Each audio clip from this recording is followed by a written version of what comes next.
Amigas, amigos, olá! Esta semana, Donald Trump anunciou tarifas contra mercadorias importadas. Praticamente todos os países do mundo foram tarifados.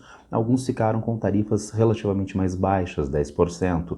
Outros tiveram uma tarifação mais elevada, que já acumula em governo Donald Trump mais de 50%, às vezes até mais. Agora, qual é o sentido dessas tarifas na visão de Donald Trump? Bem, a tarifação, de modo geral, torna o produto importado mais caro do que o similar nacional na economia do país. Há um importador dentro do país, há um empresário importador. Este empresário passa a ser tributado a mais do que ele era tributado anteriormente. Resultado, ele tem um custo de operação mais elevado e tem que repassar esse custo para o consumidor dentro do país. O produto importado torna-se, portanto, mais caro e a ideia seria de o consumidor do país comprar similares produzidos no próprio país e não o produto importado, encarecimento do produto importado. Isto poderia ser uma ideia interessante, isso poderia fazer parte de uma perspectiva de nacionalismo econômico, só que não. E não por quê? Porque a ideia de tarifação com o objetivo de industrializar o país, de beneficiar a indústria nativa, não envolve apenas a tarifação, mas envolve, isso sim, a tarifação dentro de uma lógica de políticas econômicas, de políticas de industrialização. É o que a gente tem no Brasil das décadas de 1950 e 60, governos Vargas, do governo do Kubitschek, é o que a gente tem na China, no processo de reindustrialização da China. Há tarifações mais elevadas? Sim, mas há uma série de outros esforços em política econômica, qualificação da força de trabalho, abastecimento de energia, infraestrutura de transporte, que permitem, então, na prática, que haja esse processo de industrialização junto com a tarifação. Nos Estados Unidos, nada disso está acontecendo e, consequentemente, a gente não tem um nacionalismo econômico de reindustrialização que não, apenas no discurso de Donald Trump. Ainda na visão de Donald Trump, existe uma desconfiança do multilateralismo mundial. Isso diz respeito a uma iniciativa que já estava dada no governo Trump 1, de os Estados Unidos se colocarem como potência hegemônica mundial, única potência atuante de fato no cenário mundial. Os Estados Unidos se caracterizam como o país com maior poder militar, maior poder econômico, o maior veiculador de ideologias que sustentam o poder dos Estados Unidos. Colocando de outra forma, é a maior potência mundial. Isso não significa que ele pode atuar no cenário mundial sem alinhamentos com parceiros, sem instâncias multilaterais. E, portanto, esta ação dos Estados Unidos contra o multilateralismo, contra a Organização Mundial do Comércio em sobretarifação, é insustentável nas relações de poder planetárias para os Estados Unidos na atualidade. E, finalmente, uma última coisa. Os Estados Unidos de Donald Trump entendem déficit comercial como fraqueza política e econômica, o que é uma visão tosca, é uma visão boba. Então, o país A tem déficit comercial com o país B, então ele tem que reverter esse déficit necessariamente. A palavrinha necessariamente é mágica e ela mostra que essa visão estaria errada. Então vamos pensar que o país A é os Estados Unidos, onde há uma empresa gigante chamada Apple, que vende smartphone em todo o mundo. A Apple estar bem é bom para a economia dos Estados Unidos. A saúde da Apple contribui para a saúde da economia americana. Agora, a maior parte do smartphone da Apple é feito na China e na Coreia do Sul. Porque a Apple é uma empresa comunista e anti-americana? Claro que não. Porque os melhores fornecedores para a Apple estão nestes países. Fornecem as peças, os componentes com o menor preço, com maior qualidade, com o melhor prazo. E, portanto, se esses produtos forem taxados ou se a Apple não puder trabalhar com esses fornecedores, isso vai ser ruim para a Apple, isso vai ser ruim para a própria economia dos Estados Unidos. E, portanto, comércio mundial não deve ser pensado apenas na lógica de déficit e superávit por parte de um país. Comércio mundial é muito mais complexo do que meramente esse pensamento de déficit ser sinônimo de fraqueza. Temos, portanto, a visão de Donald Trump para a tarifação. Tarifação que estaria dada dentro de uma lógica de reindustrialização, nacionalismo econômico, não corresponde à realidade. Também tem uma baixa correspondência à realidade, né, a ação unilateral americana, a busca por hegemonia americana no cenário mundial e a visão de déficit como fraqueza econômica. Mas é claro que nós encontramos também uma pitada de pensamento de extrema-direita nessa tarifação de Donald Trump. Né? Uma pitada de extrema-direita, porque nós sabemos que a extrema-direita do século XX, né, nazifascista, e a atual, essa extrema-direita é nacionalista ufanista, é nacionalista radicalista. E isso em governo Donald Trump já se desdobrou, por exemplo, nas políticas migratórias, nas deportações em massa que Donald Trump já começou e continua fazendo no território, na sociedade dos Estados Unidos. Daí um desdobramento xenófobo, mas o nacionalismo não se desdobra só em xenofobia, se desdobra também nas relações comerciais. A ideia de se produzir e comercializar produtos dos Estados Unidos, nos Estados Unidos, que também então se desdobra nesta dita guerra comercial de Donald Trump. Se eu falei de extrema-direita, e eu não posso deixar de tocar no tema, há aquele pensamento raso, há aquele pensamento tosco de se atribuir, dado determinadas condições econômicas, dadas determinadas características econômicas, o nazifascismo à esquerda. E daí Donald Trump não é um governo, né, nazifascista ou de características fascistas. Por quê? Porque o fascismo, nessa visão tosca, míope, seria de esquerda.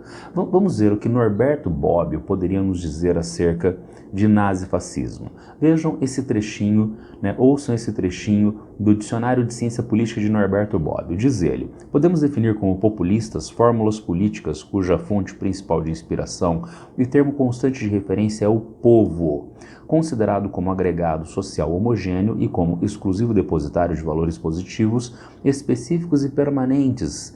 Então notem, povo é essencial, segundo Norberto Bobbio, na ideia de populismo de direita, nazifascismo. Não é um povo de fato, é um povo inventado, é um povo que não corresponde à realidade, porque ele é visto de maneira homogênea. E as pessoas não têm um comportamento político, econômico, cultural, histórico homogêneo na sociedade, né? E ainda mais agregado de valores positivos. Então é uma invenção de povo, constituída para tornar povo massa de manobra para a liderança autoritária nazi-fascista. Só que Norberto Bobbio termina esta passagem no seu dicionário dessa forma. Alguém já disse, diz Norberto Bobbio, escreve Norberto Bobbio, alguém já disse que populismo não é uma doutrina precisa, mas uma síndrome. E por que Norberto Bobbio sugeriria que populismo de direita, nazifascismo, é uma síndrome e não uma doutrina precisa? Bem, eu tirei duas passagens do jornal francês La Croix sobre a formação da Frente Nacional, partido de extrema-direita francês, de fundação do Sr. Jean-Marie Le Pen, já falecido, e hoje, né, sob a presidência da sua filha, Marine Le Pen. E o jornal destaca o seguinte: o avanço nacional da Frente Nacional, desde as eleições europeias de 1984, após a chegada da esquerda ao poder, é um dos fatos mais importantes da vida política francesa. Naquela época, o partido de Jean-Marie Le Pen defendia um programa econômico ultraliberal contra impostos e intervenção estatal. Então notem, a gente tem a extrema-direita nazifascista do início do século XX como estatal intervencionista, enquanto nós encontramos a extrema-direita francesa dos anos 1980, de Jean-Marie Le Pen, como ultraliberal. Mas no mesmo artigo, o jornal ainda destaca, em seu programa, embora mantendo os fundamentos do lepenismo, né, de Le Pen, soberania, protecionismo externo, preferência nacional, Marine Le Pen, a filha de Jean-Marie Le Pen, rompeu com o ultraliberalismo da Frente Nacional, ao defender agora intervenção estratégica do Estado. Então, já Marine Le Pen, nos anos 2000 e 2010, passou a ter uma visão estatal intervencionista, como é a visão de Donald Trump quando ele implementa tarifas contra produtos importados. E daí eu retomo o Norberto Bobbio. Será que a extrema-direita tem uma doutrina econômica, política estável, homogênea? Não, é uma síndrome. Não tem precisão. Simplesmente busca recursos diversos para tomar o povo como massa de manobra para os seus próprios interesses políticos, os seus próprios interesses de poder. Bom, avançando na tarifação de Donald Trump, quais países então foram taxados? Como eu disse no começo, quase todos os países do mundo, alguns mais, outros menos.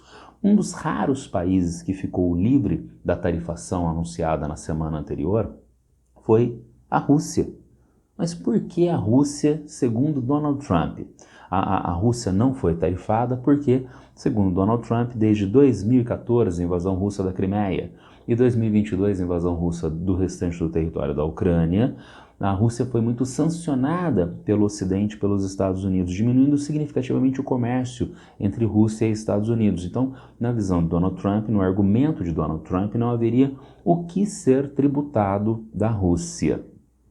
Como sempre, as falas de Donald Trump, não aderem à realidade. Porque nós encontramos um dos países que tem maior tributação na anunciação da semana passada, que é Madagascar, o pequeno país insular africano. Madagascar está com tarifação de 47%.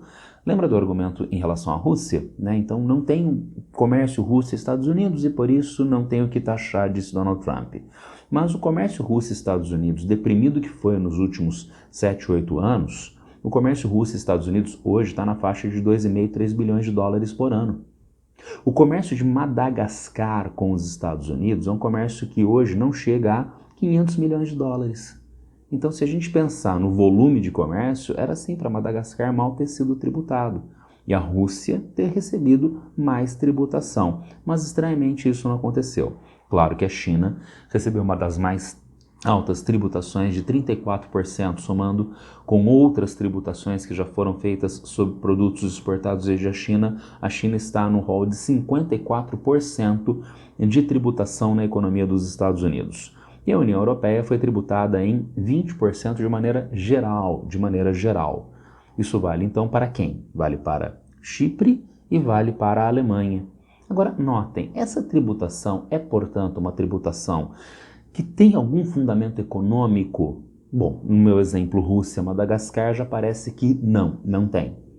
Então, por que não tributar a Rússia e tributar de forma homogênea a União Europeia e tão significativamente a China? Trata-se de uma tributação geopolítica e não econômica. Potenciais aliados dos Estados Unidos, países sobre os quais os Estados Unidos têm interesse, passaram a ter menor ou ausência de tributação. É o caso da Rússia. Há um esforço que será fracassado de governo Donald Trump de se aproximar de Moscou, de aumentar a separação entre Moscou e Pequim. Será um esforço fracassado. Vladimir Putin é um estadista. Ele não vai abandonar um alinhamento estável com a China por um alinhamento errático com Donald Trump. Então isso vai ser fracassado, mas é dentro disso que nós entendemos a não tributação da Rússia. A tributação tão alta da China, país evidentemente em competitividade com os Estados Unidos na atualidade. E os Estados Unidos reverteram a relação com a União Europeia. A União Europeia, os países europeus, a Europa Ocidental, é desde a Segunda Guerra Mundial uma área privilegiada em termos políticos e econômicos na visão dos Estados Unidos. E agora em Donald Trump não. E portanto a tributação, entendida então na lógica de punição, de marginalização de todos os países da União Europeia. A Alemanha exporta muito para os Estados Unidos, então quem sabe uma tributação mais alta. Chipre não, mas está na mesma tributação da Alemanha. E o Brasil? Enquanto ficou a tributação para o Brasil? O Brasil está taxado no patamar mínimo, os menores patamares de tributação dos países no mundo, que foi anunciado pelos Estados Unidos na semana passada, 10%. Na semana passada, no dia que antecedeu a tributação, a anunciação de tributação pelos Estados Unidos, o governo brasileiro conseguiu aprovar no Congresso Nacional uma legislação de contramedidas de reciprocidade. Notem bem, reciprocidade é um princípio da diplomacia internacional. Na diplomacia, eu faço para o país A o que o país A faz para mim. Se o país A fecha a minha embaixada, eu fecho a embaixada dele aqui no meu país. E assim sucessivamente. Então o Brasil poderia implementar tarifas contra essa tarifação dos Estados Unidos. Mas um país só faz isso mediante as suas leis, as suas instituições. E não havia legislação que desse margem para o governo federal brasileiro implementar essa lógica de reciprocidade. Agora nós passamos a ter. Então o Brasil pode implementar essa lógica de reciprocidade a partir de agora. Entretanto, ele vai implementar?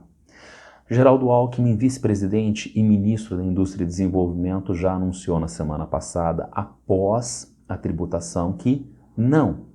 A legislação, disse Geraldo Alckmin, a legislação é bem-vinda, mas nós não vamos usar em um primeiro momento. Nós podemos entender esta fala de Geraldo Alckmin a partir, entre outros, de uma modelagem que foi divulgada num artigo da The Conversation na semana passada. Modelagem de comércio mundial com a tributação de Donald Trump. A ideia é alimentar um programa de computador com as novas condições de comércio mundial, isto é, com a nova tributação de produtos importados nos Estados Unidos com Donald Trump e a resposta que os demais países do mundo farão reciprocamente a essa tarifação. E qual foi a resposta que essa modelagem nos deu? Essa resposta foi que o país mais prejudicado em termos de valor de comércio mundial é os Estados Unidos, com os países do mundo fazendo como a China fez, né? Aplicando tarifas recíprocas. Os Estados Unidos passam a ter perda de 438 bilhões de dólares no comércio mundial.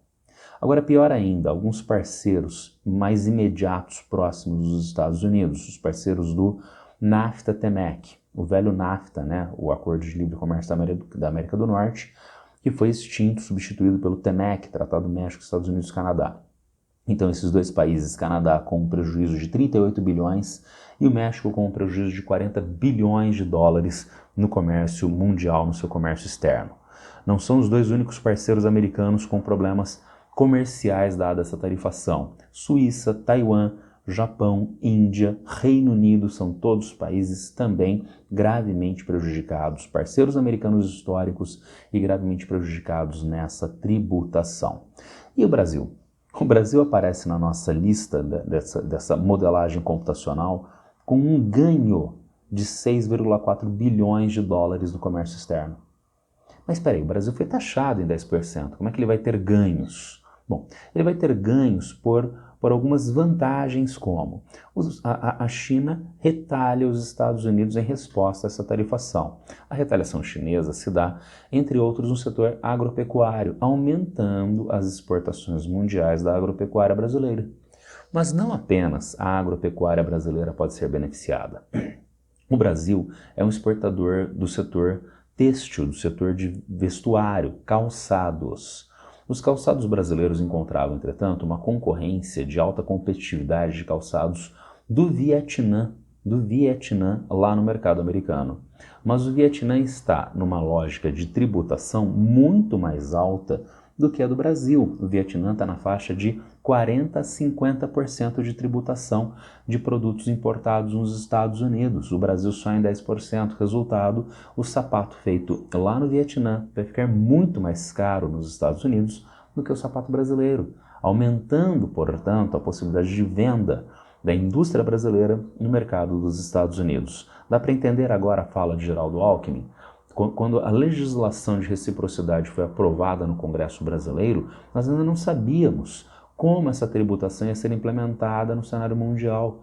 Como foi implementado, o Brasil está tendo potenciais vantagens de comércio mundial, mas não só vantagens de comércio mundial. Pode haver redução da inflação no Brasil, dada essa tarifação do Donald Trump. Redução da inflação por quê? Por desvalorização do dólar, que passa a ser uma moeda de uma economia de baixa confiabilidade na visão dos agentes econômicos mundiais. Dólar mais barato segura, diminui a inflação no Brasil. Além disso, essa atividade comercial mundial tributada ficará com uma intensidade menor. Então Então a gente pode ter diminuição da atividade econômica mundial, redução do consumo, entre outros, de petróleo. O petróleo teve uma queda significativa de preços na semana passada nas bolsas internacionais. Petróleo mais barato também segura a inflação aqui no Brasil. E por isso, vejam, até o começo da semana passada, nós tínhamos uma dúvida muito grande acerca da tributação e nos armamos em relação a essa tributação de Donald Trump. Mas, com a anunciação de fato da tributação, o Brasil até pode ter vantagens em relação a ela e, por isso, neste momento, não é hora de aplicar a bem-vinda legislação de reciprocidade. Mas vamos sair um pouquinho da economia, vamos falar da geopolítica, das relações internacionais, porque essa tributação, e como eu já levantei para vocês no podcast, afetou muito fortemente aliados dos Estados Unidos, o que abre margem para novos alinhamentos internacionais, para o reforço de velhos alinhamentos internacionais. O Jornal do Brasil nos trouxe a seguinte manchete: tarifaço de Trump reforça moeda dos BRICS. Sim. Então já há aquela ideia de uma moeda de comércio entre os países BRICS, moeda de comércio entre os países BRICS, não é algo que vai ser implementado na semana que vem, mas a ideia ganha força diante das incertezas da economia dos Estados Unidos e diante das incertezas do dólar. Ainda temos a manchete do Investing.com. Tarifas dos Estados Unidos podem acelerar a implementação de acordo Mercosul-União Europeia. O Brasil perdeu um pouquinho o Brasil pode ganhar, na verdade, né? Mas ele foi um pouquinho tarifado e a União Europeia foi bastante tarifada nos Estados Unidos, 20%. Então, o Brasil e a União Europeia podem acelerar o acordo de livre comércio entre o mercado comum da União Europeia e a União Aduaneira do Mercosul. Temos ainda uma manchete aqui do Terra, essa é talvez mais inusitada. China, Japão e Coreia do Sul aceleram negociações para um acordo trilateral de livre comércio. É um acordo que está sendo gestado desde o início dos anos 2010. Ganhou mais força no ano passado e agora, principalmente agora, com a tributação em governo Donald Trump. E isso é inusitado por quê? Porque são grandes economias, são grandes jogadores políticos da Ásia-Pacífico, Coreia do Sul, o Japão e em especial a China. Mas são países que têm um histórico recente de graves problemas políticos, egressos do início do século XX, o expansionismo político-territorial militar japonês sobre partes da China, a Manchúria, sobre a Península Coreana, entre outras regiões. Deixou marcas históricas entre esses países, que têm rivalidades até a atualidade. Parece que Donald Trump está contribuindo para a superação destas rivalidades e esses gigantes políticos e econômicos da Ásia estão em processo de aproximação comercial, potencialmente econômica, potencialmente política, o que não deixa de se desdobrar em mais uma peculiaridade na Ásia-Pacífico. Uma outra economia muito forte e destacada, não apenas pelo volume, mas por uma questão qualitativa e estratégica, é Taiwan. Taiwan, que é o principal produtor mundial de semicondutores, de chips. Mas Taiwan é uma área reivindicada como região de soberania chinesa.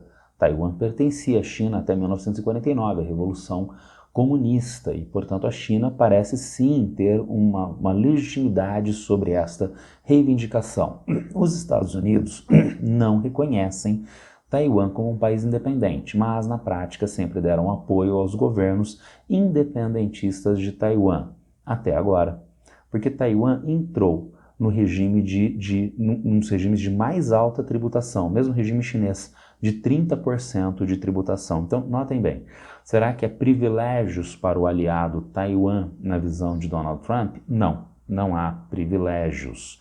Mas os vizinhos de Taiwan, a China, a Coreia do Sul e o Japão, estão se alinhando comercial e politicamente. E Taiwan fica de lado, né? Mas Taiwan poderia entrar nesta zona de livre comércio? Gente, é claro que não.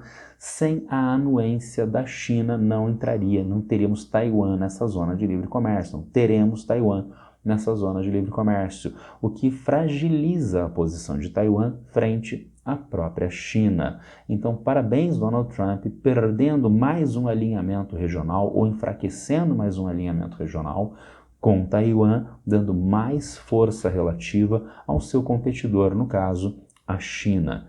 E eu não poderia deixar de fechar esse podcast com, de novo, a América do Sul. o nosso querido capacho de Donald Trump aqui na América do Sul, Javier Milei, né, que vai à festa de posse do Donald Trump em Mar-a-Lago, etc, etc. O Brasil tem um governo de centro-esquerda, que seria adversário político da extrema-direita de Donald Trump no cenário mundial, e o Brasil foi taxado em 10%. A Argentina, com o seu capacho Javier Milei, foi taxada em 10% também. Agora, notem a importância disto para um e para outro país. Como nós analisamos anteriormente, essa taxação em escala mundial pode até gerar vantagens comerciais para o Brasil. Já a Argentina vive uma situação de crise, né, ligada principalmente à falta de dólares para o pagamento do endividamento externo. E um dos raros recursos que a Argentina tem para a geração de dólares são as exportações. Taxando a Argentina em 10%, havendo perda do mercado americano para a Argentina, é mais um problema para a Argentina acumular dólares para o pagamento do seu endividamento externo. É Donald Trump jogando contra os países que são tradicionais aliados ou os países que, no caso de Javier Milei, se caracterizam como capacho dos Estados Unidos na atualidade. Bom, era isso por hoje, o nosso podcast tratando do tarifaço dos Estados Unidos, as consequências econômico-comerciais e também geopolíticas, tanto para os Estados Unidos quanto para diferentes outros países do mundo. Quem tiver alguma dúvida, algum problema, já sabe, é só me chamar a qualquer tempo aqui nas redes sociais. Abraço para todas e todos e boa sorte!